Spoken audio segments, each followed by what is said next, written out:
Elif'in mutfağına hoş geldiniz. Bugün sizlerle her türlü sofranıza çok yakışacak. Bir püf noktası sayesinde inanılmaz lezzetli, bir kez denediğinizde sizlerin de vazgeçilmez tariflerinizden biri olacak. Patates salatası tarifini paylaşmak istiyorum.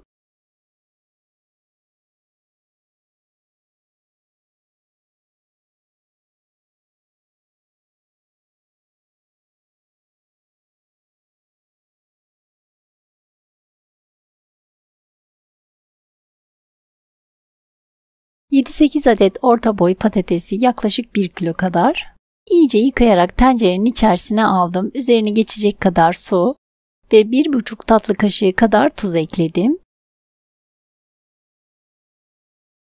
Ocağa alalım, patatesler yumuşayana kadar haşlayalım. Haşlanan patateslerin kabuklarını soyalım ve küp küp doğrayalım. Patatesleri çok soğutmadan ılıkken doğrayalım.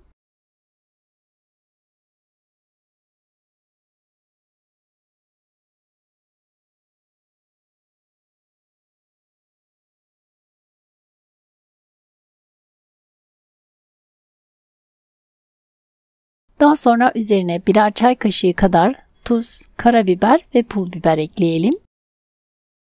Asıl salatamızın lezzetini veren en önemli püf noktası, tavanın içerisine bir dolu yemek kaşığı biber salçası ekleyelim.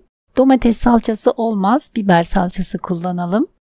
Üzerine bir çay bardağından bir parmak eksik ben zeytinyağı ve sıvı yağ karışık kullandım. Salçanın üzerine ekleyelim, orta ateşte sürekli karıştırarak birkaç dakika kadar salçayı yakmadan kavuralım.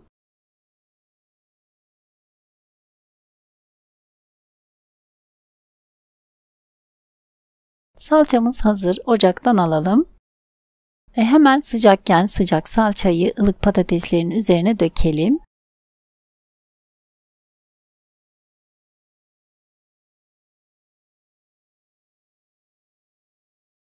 Ve güzelce karıştıralım.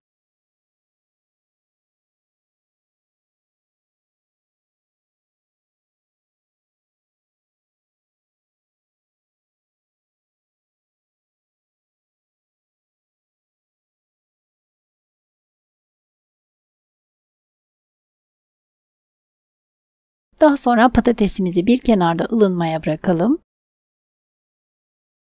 Ve salatamızın yeşilliklerini hazırlayalım. 5-6 dal taze soğanı ince ince doğrayalım.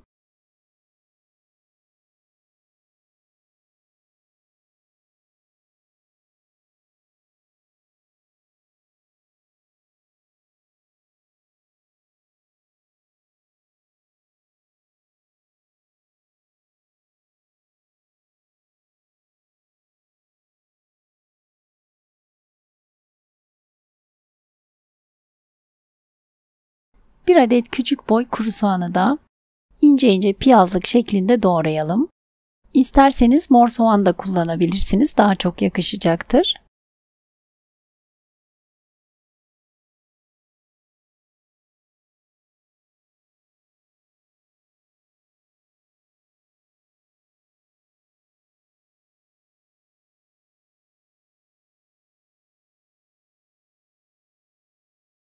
Ve bir demet maydanozu da yine ince ince kıyalım.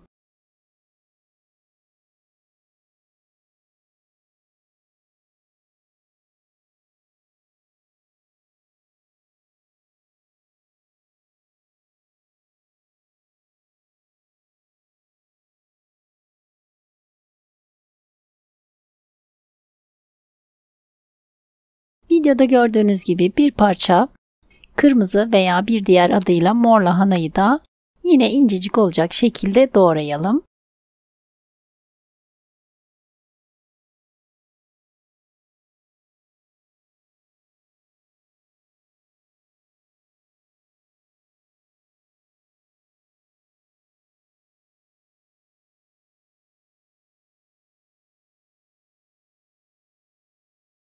Ben 4 yaprak kadar marul kullandım. İsterseniz kıvırcık veya göbek salata da kullanabilirsiniz.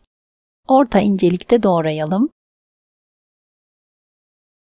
Marul veya kıvırcık kullanacaksanız iç kısımlarından kullanın ki Salatanın içinde daha diri kalması için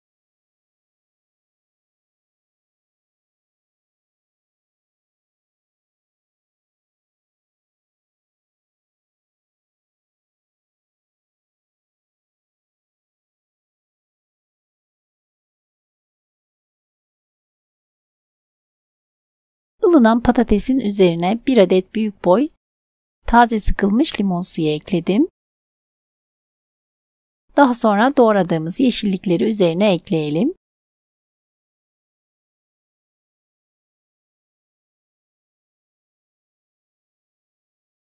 Ve salatamızı güzelce ezmeden karıştıralım.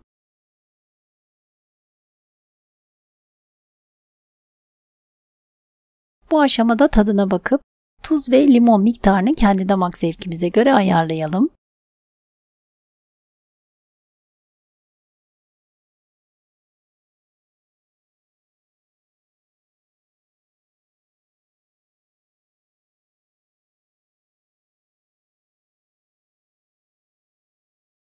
Ben tekrardan biraz tuz ve biraz da limon suyu ekledim.